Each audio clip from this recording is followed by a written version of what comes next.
party was traveling through the northern part of Morias when they came across a pair of Empire soldiers driving a cart through a swamp. A man sat tied up in the back of the cart. Should we do something? Stopping evil is our duty. Yeah, but what if that guy is a murderer? You're a murderer. I think we should save him because, fuck the Empire.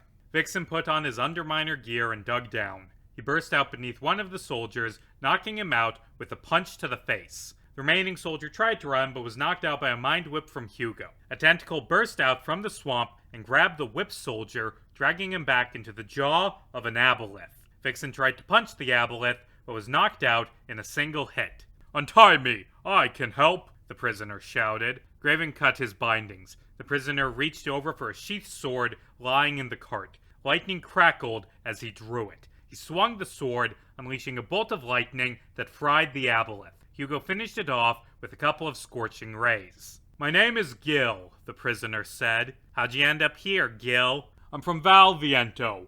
I've been working with the Resistance, trying to fight off the shackles of the Empire for a few years now. I came to Morias to try and convince the Dukes to send aid to my homeland, but these men managed to capture me. Surprised they managed to get the jump on you. Well, sometimes unlikely things happen. For example, when the DM wants a cool scene to introduce a new party member, that could be a reason for something unlikely happening. I'm Graven. This is Hugo and Vixen. We're doing the same thing as you, fighting the Empire. Splendid! This may sound a bit forward, but would it be alright if I traveled with you guys? These swamps can be dangerous. Welcome to the team. Yeah, welcome. Gil walked over to the unconscious soldier and raised his sword. Hold it. Just because we're fighting a war, that doesn't mean we need to snuff out life. That's the Empire's job. Gil narrowed his eyes. Fair enough, he said, sheathing his blade. The party left the unconscious man tied to a tree with a sign pinned to his chest that said, "Beware the Underminer."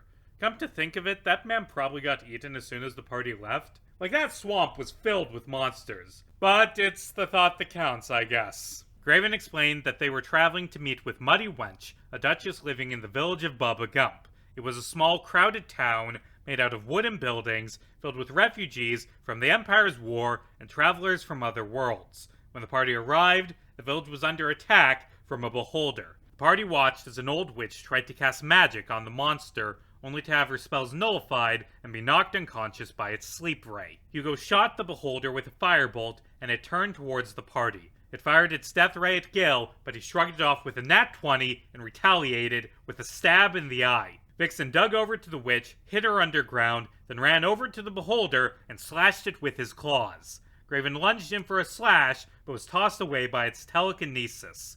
The beholder shot Gil with a disintegration ray, which turns you to dust if it reduces you to 0 health. It reduced him to 0 health. Uh-oh! Fortunately, Hugo used the chronal shift to just barely save him. Vixen swung a punch but missed. Gil got back up and cut the beholder in half. Sorry to undermine you. Get it? Undermine? Because I undermined? The party dug the witch, Muddy Wench, up so they could talk to her. She explained that there had been a lot of monster attacks on Bubba Gump recently. Do you think the Empire is responsible? Not directly. This is the work of that ass Epsilon. Epsilon? Duke of the city of the same name. He's descended from the country's abolished royal family, something he never shuts up about. Rumor has it Epsilon's been bumming around with some Empire ambassador who offered him the throne in return for joining them. And he's smart enough to know that if he can get me out of the picture, the other dukes will fall into line. So he's trying to kill you?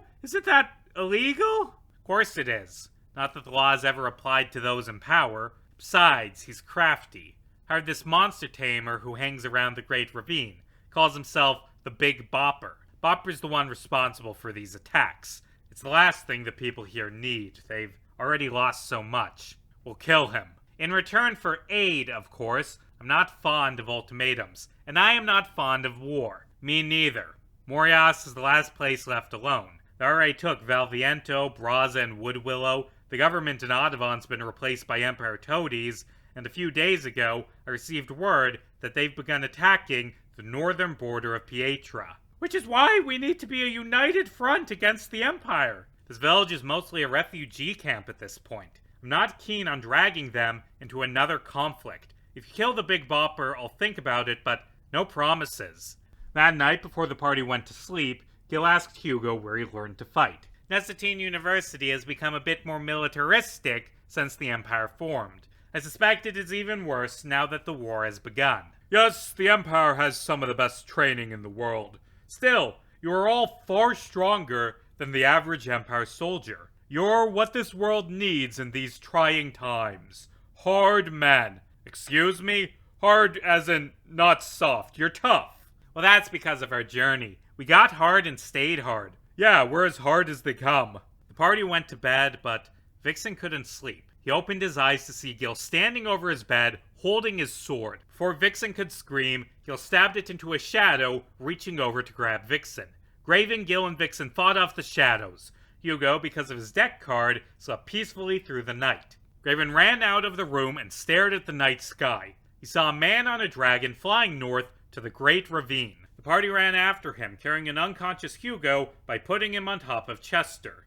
They came to the edge of the Fighter's Butt Crag and stared down into the mist. Think there's a bad guy down there? Probably. There is a lot of shit down there. Vixen tied a rope and prepared to rappel down the cliff. Chester, strangely, dumped Hugo on the ground and ran back to Bubba Gump instead of following the party into the ravine. After Hugo woke up, the party descended. After an hour of climbing, the bottom still wasn't in sight. What was visible was the purple sky filled with stars. This is the Astral Sea, the void between dimensions. Fascinating.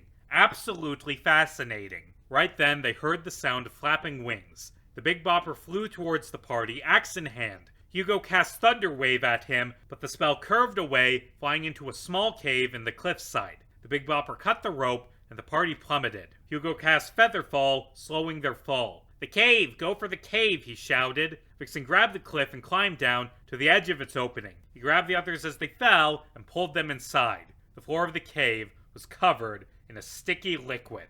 "What is this?" "Honey. Several gallons worth." They walked further into the cave and found a familiar set of items lying around. The staff of the forest, the corpses of a few sailors, and the unconscious body of their friend Aros. "We're inside Chester right now." "The treasure chest?" "Yes." "Why is there an unconscious devil man inside your treasure chest?" "That's Aros. He got beat into a coma." "And you left him here without food or water?" "I mean, there's plenty of honey." After resting, the party walked over to the edge of the cave. They looked down and saw a boat about to pass below them. The party shrugged and jumped. They landed on a busted-up Empire airship being sailed by a halfling. He barely reacted to them landing. "Howdy there. Name's Pimmet," he said. The party introduced themselves and explained how they'd fallen into the ravine. They asked Pimmet about the airship. "What, this little thing? Crashed down near the temple a few days back." "Well, felt like a few days. Time doesn't exactly flow right down here in the Astral Sea. For example, I've been here a good 50 years, and I still retain my youthful good looks." "How'd you end up down here?" That's a fun story. I was studying my sorcery, and then I ended up down here. You know how wild magic is." "Right. Why don't you just fly out of the ravine?" "What ravine?" "The one above us?" "There isn't any ravine above us. You might have fallen through one, but if we fly up, we'll just find more Astral Sea. Space is as warped as time down here." "Great. We're trapped." "Not necessarily. The Big Bopper is able to fly in and out of the ravine. Perhaps if we find him, we can find a way out of here. You said something about a temple earlier?" "Yeah, there's a whole big temple just floating around here. Fell down a few weeks back. Or a few centuries, who's to say?" Pimmet took the party to a temple shaped like a wolf that was floating in the void. It looked painfully similar to the great beasts. The party walked in and found that it was filled with the tents of various travelers, as well as a conspicuous taco truck. Pimmet bought a decanter of endless water from its proprietor. "Wherever people need items, you'll find me." In the middle of the temple, the party found an old blind man sitting by a fire. "Pimmet Forbottle, Hugo Wells, Vixen, Gilderoy son of Ferrum the Sickly, and Graven of House Ep." "We get it. You know our names in advance because of magic." "I know many things, young man. I was here in this temple during the Great War. I watched as reality split apart and the Great Ravine formed. I saw beyond the veil of reality. I still see glimpses of it. I have warnings about what lies ahead for you. Oh cool, you can see the future. Glad to know that free will is bunk. The future is not set in stone, but you have gone far enough that there are certain inevitabilities. I see what lies ahead. The battle at the Palace of Kings, horrors within Mount Slumber, betrayal and defeat at Lockton. I see the High Priestess of Judgment and the Eight-Faced Beast, the Golden King atop his throne of skulls. Yes, I see it all. One of you will kill me. 2 of you will die. I see this and more. I see how it all ends. How does it all end?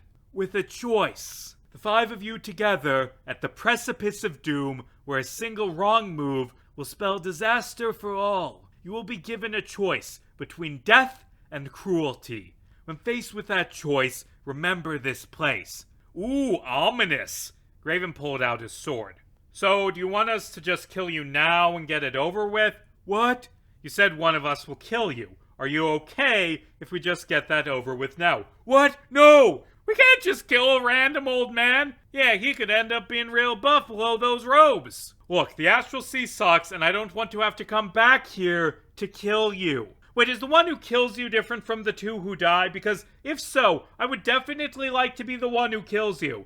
You know what? Fuck you, Graven. I am changing the prophecy. I promise, if you kill me, you will be part of the pair that dies. You can't just change a prophecy. Screw you, I'm the Oracle. I do what I want. Let's try to stay on topic. Do you know how we can get out of the Astral Sea? There is a compass that points to rifts in space-time.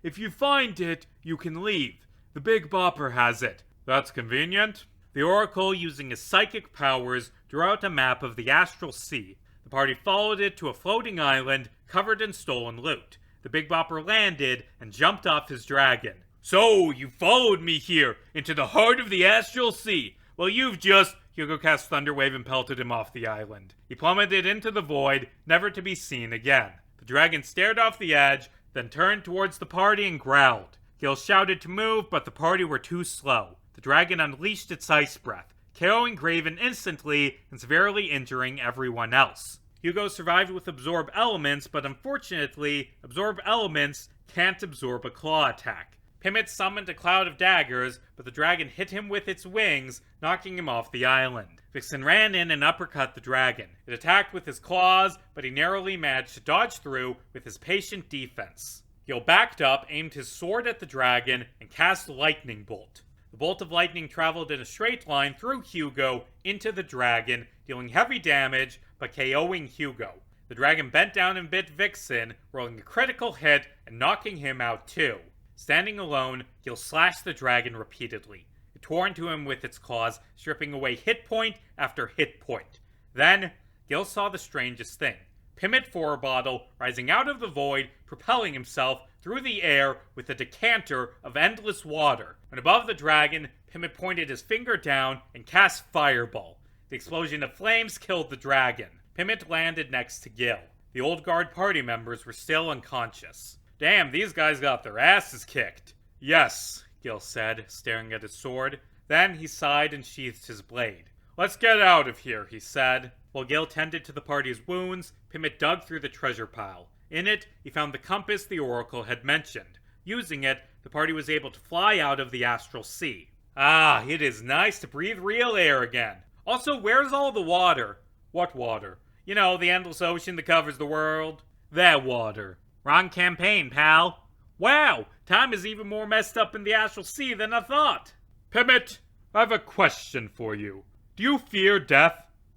Whatever. I do. If I die, I go to hell. Are you truly such a bad person?